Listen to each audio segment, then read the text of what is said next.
and for the rest of the PowerPoint. We're starting off with skin cancer. Now, most skin cancers and the tumors they form are benign, which means they themselves, the tumor is not cancerous. If anyone's ever been told you have a tumor, it's benign, it's not that bad of a thing. You can remove it, it's not cancerous.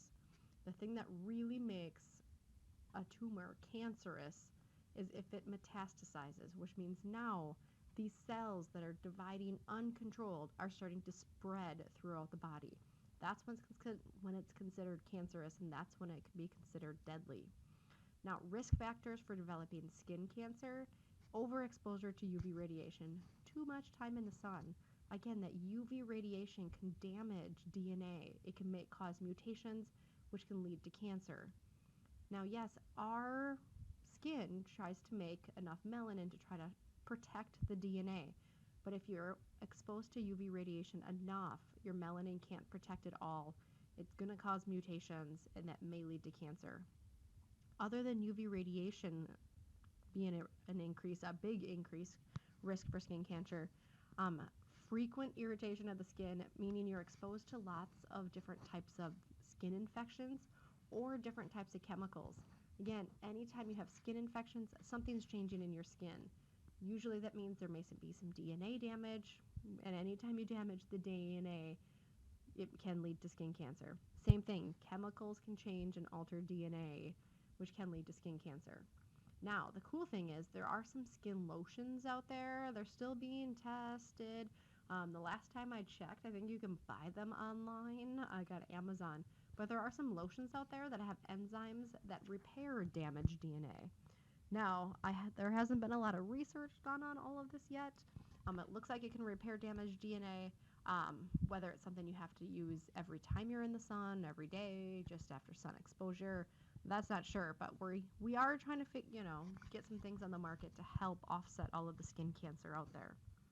Now, there are 3 types of skin cancer: basal cell, squamous cell, carcinomas, and melanomas. We're going to look at each one, starting with the first one, your basal cell carcinoma, which is the most common one, and it's the least malignant, which means it's the least likely to cause cancer, least likely to spread. So luckily, that is the most common one.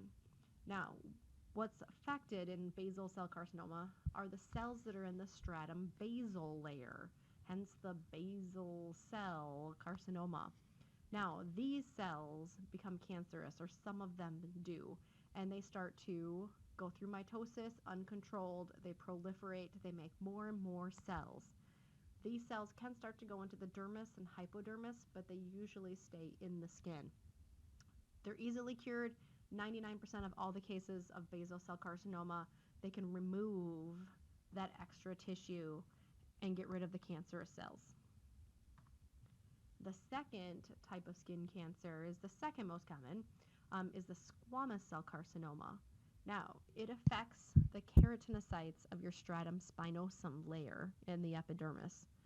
Now, the biggest indication that you may have a squamous cell carcinoma, usually you have a reddened, somewhat kind of scaly looking raised portion or papule on your scalp, your ears, your lower lip, and your hands. These are the most common places that people develop squamous cell carcinoma. Now, it does metastasize, which means it does spread. So really, your best bets of curing squamous cell carcinoma is once you see any type of discoloration or bump, and I'm like, have it removed as soon as possible to prevent it from spreading or to prevent it from spreading any further.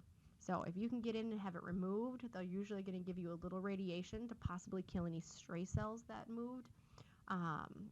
But it's good prognosis if you get it caught early enough. The third type of skin cancer is called melanoma, named because it's a cancer of those melanocytes, those cells that are found in the stratum basal layer and make the melanin. Now, it's the most dangerous because these particular cells, when they have cancer and start to divide uncontrolled, they metastasize, which means they spread. They like to move to other parts of the body, not just in the skin. And if that wasn't bad enough, these cells seem to be resistant to chemotherapies. So it's hard to treat. I'm like, the most, kind of the last resort seems to be chemotherapy, and these cells don't seem, to be responding to any of these particular chemicals. So they usually try, do a huge excision, removing that tissue, removing tissue surrounding it, assuming that it's spread, and some type of other immunotherapy to hopefully get your immune system up to try to kill any stray cells that are cancerous.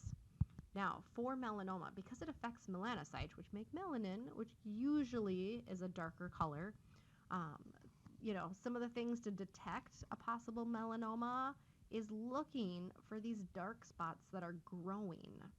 And so there's an ABCD rule for detection.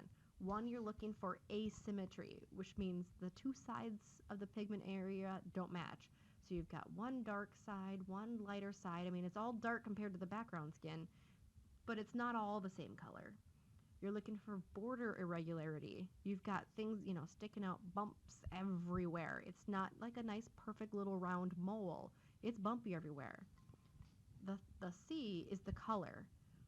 Usually, because it has that melanoma, you're usually going to see some darker spots. But because melanin can be various shades, occasionally you can find various shades in one melanoma patch. You can have, a little bit lighter, a little bit darker. And I'm like, sometimes it gets multiple colors of different shades of brown and black. And occasionally a little bit that red. And then diameter. Larger than 6 millimeters, larger than a 1/4 inch, or the size of a pencil eraser. And I'm like, so this is a nice showing of looking on a big toe. And I'm like, that is a large growth. It's got multiple colors. There's some dark, there's some red, it's irregular. And I'm like, that's a big indication of a melanoma. So I'm one of those, if you get any bumps, weird colored, anything on your skin, just have it checked out. Other than cancers that can affect your skin, on occasion, and you may have experienced this yourself, and I'm like, you've burned some of your tissue. Now, a burn on your skin is just, can be caused by heat. That's your most common burn on your skin. Electricity, you can get electrical burns, radiation from UV, and there are certain chemicals that cause chemical burns of your skin. Now, the problems with any of these types of burns, one, it changes the proteins that you find in your skin.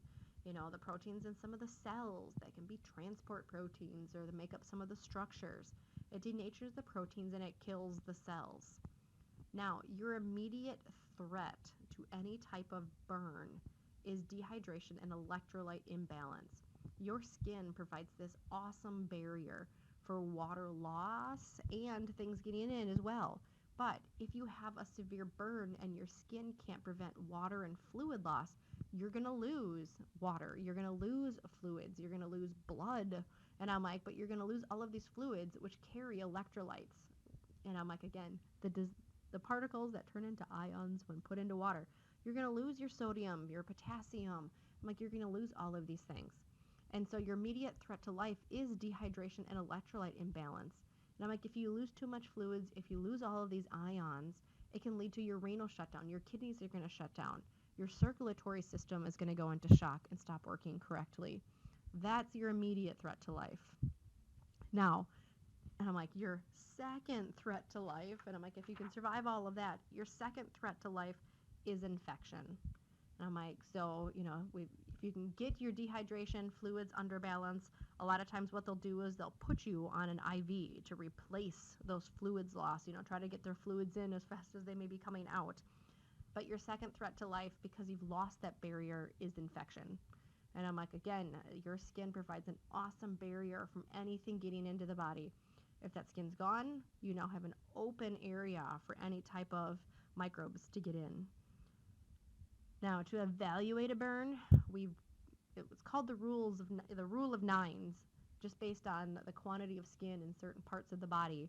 And we use this to estimate the volume of fluid loss based on how much of your skin is burnt. And I'm like, so we call it the rule of nines, and you might be able to figure that out just by looking at the picture. But we're looking at, we can break down your skin on your entire body into groups of 9% to make up a whole 100%. So the front of one leg is 9%. The front of another leg is 9%. So each leg is about 18% of your entire skin of your body. I'm like, the front of one arm is 4%. So you add it to the back, 9%. The anterior, the front of you, and I'm like, your front anterior trunk, 18%, the back, 18%. And so I'm like, we kind of group everything into regions of 9, so we can look to see, how much of your skin is burnt, and if we've lost that, and then try to determine, how much fluid can be lost based on how much skin is damaged. Now, to classify your burns, I'm like, we classify them as first degree, second degree, or third degree. First and second are just partial thickness burns, which means you don't burn all of the skin. Your first degree burn is you are damaging just the epidermis, just this top layer where we have all those dead skin cells. Now, just because they're dead skin cells doesn't mean, you can lose all of them. If you're damaging this epidermis, this is generally when you get some redness at the sites, some possible swelling at the sites, and it's going to be painful when you're burning that epidermis. Now, your most common first degree burn is your typical sunburn. It's red, it swells, it hurts. Now, they usually don't last very long, and I'm like, usually you're healed within a few days. You're red for a few days, it goes away. A second degree burn, you've damaged not just the epidermis, but now you've damaged into the dermis. Now, the biggest indication that you've got a second degree burn versus a first degree burn is you have blisters that start to appear. And we're not talking just, I've got a little bit of sweat underneath my epidermis. I'm like, you've got a blister that appears. Now, if you start damaging into the dermis, it takes a good 3 to 5 weeks to heal. So, and I'm like, it's true you can get, and some of you may have, had a second degree sunburn. If you've been out in that sun so long that your skin is now blistered and it is red for 3 to 5 weeks, indication you have a second degree sunburn. Now, a third degree burn is when you've burnt the entire thickness of the skin. You've burnt all the epidermis, you've burnt all of the dermis. It's all gone. You've now burnt all the way down into the hypodermis. Now, this, and I'm like, usually starts to appear the skin of what's, black, there. And I'm like, it's kind of a gray-white, it's burned, cherry red, or it's blackened. Now, the interesting part about it, a third degree burn is the least painful because you've burned everything, including all the nerve endings. They're gone. So it's not painful, it's not swollen because there's no tissue to hold on to fluid anymore. Problem is, if you have no skin, you can't generate new skin. You have to have some skin to make new skin. And so if you have no skin whatsoever, skin grafting is necessary. So you're going to have to remove some skin. You can never be healed. You have to remove some skin from somewhere else and replace it. So you need skin grafts. Now, some pictures, because there's lots of really gross pictures if you ever Google third degree burns. First degree burns, your basic reddened tissue. Second degree burn, this is when you have reddened and huge blisters. Third degree, you've burned all of your skin. And I'm like, that occasionally you can see some of that fat tissue that's all the way underneath the hypodermis, or in the hypodermis. Now, when we try to,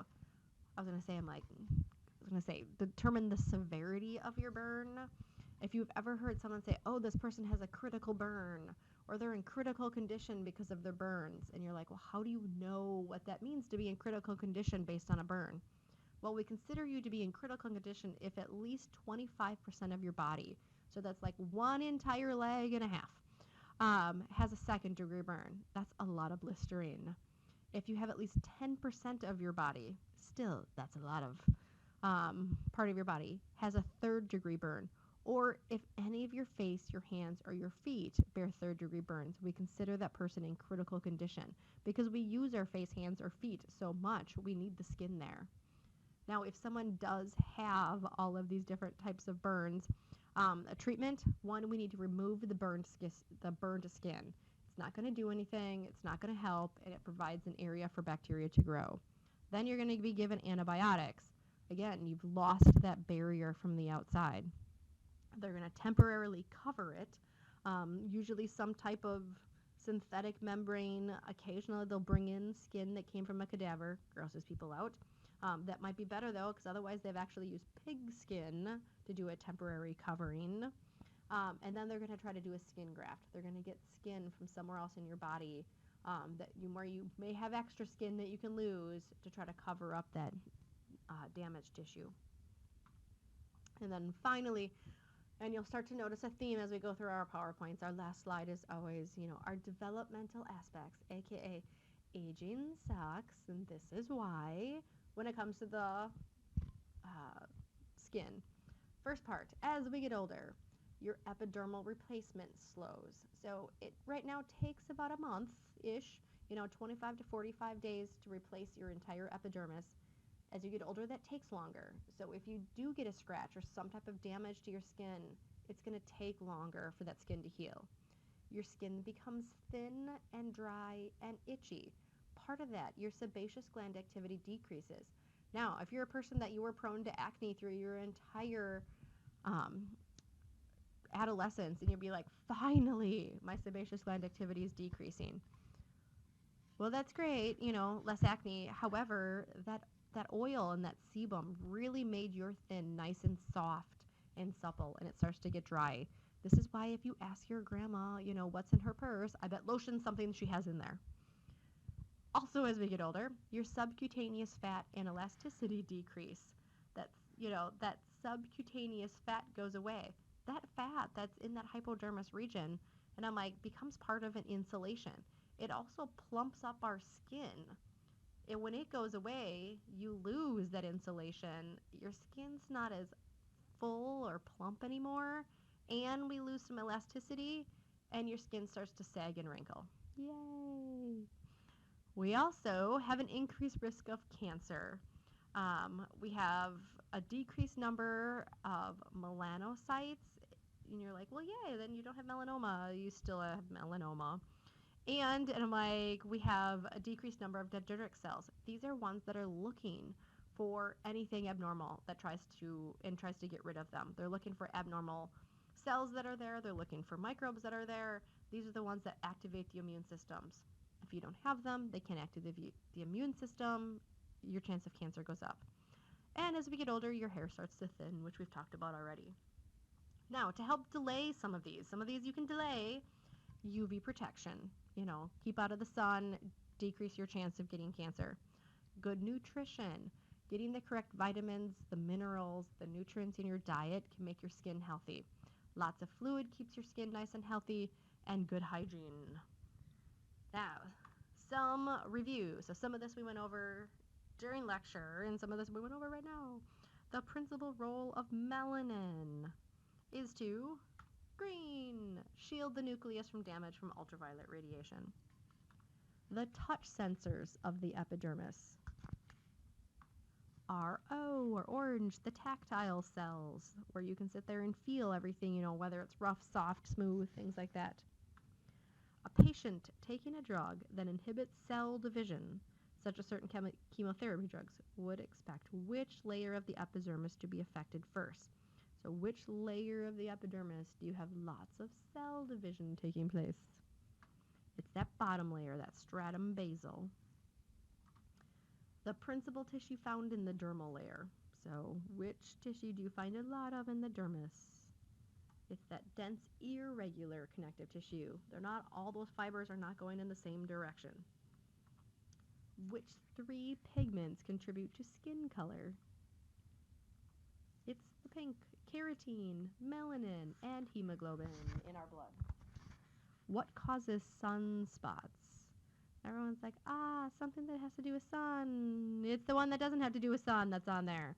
It's a fungus. They call it sunspots even though they look like the opposite of sun, because this fungus kind of eats up all that melanin and makes it appear white. The most important role of eccrine sweat glands, also called merocrine, is your body temperature regulation. These are the ones found, the majority of the ones found all over your body. One critical function of sebum, in addition to its roles in waterproofing and skin softening, is that it provides protection against its harmful bacteria. That sebum has that antimicrobial agent in it. The skin plays a role in the manufacture of vitamin D. That, yes, I'm like, our skin makes its own vitamin. Or you can just drink some milk that's vitamin D fortified. Loss of one's skin, such as with a severe burn, leads to an increased risk of... And if I'm going too fast, you can pause these. All of the above. And I'm like, yes, your first risk, and I'm like, for life, is that dehydration, fluid loss, but the others are definitely increased risks as well. Which of the following types of skin cancer is the most dangerous? This is the one you absolutely do not want.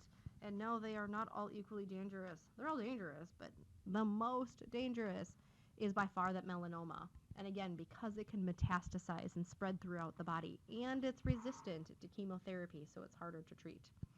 So that's the end of this PowerPoint. Don't forget to take that quiz before I see you on Tuesday morning.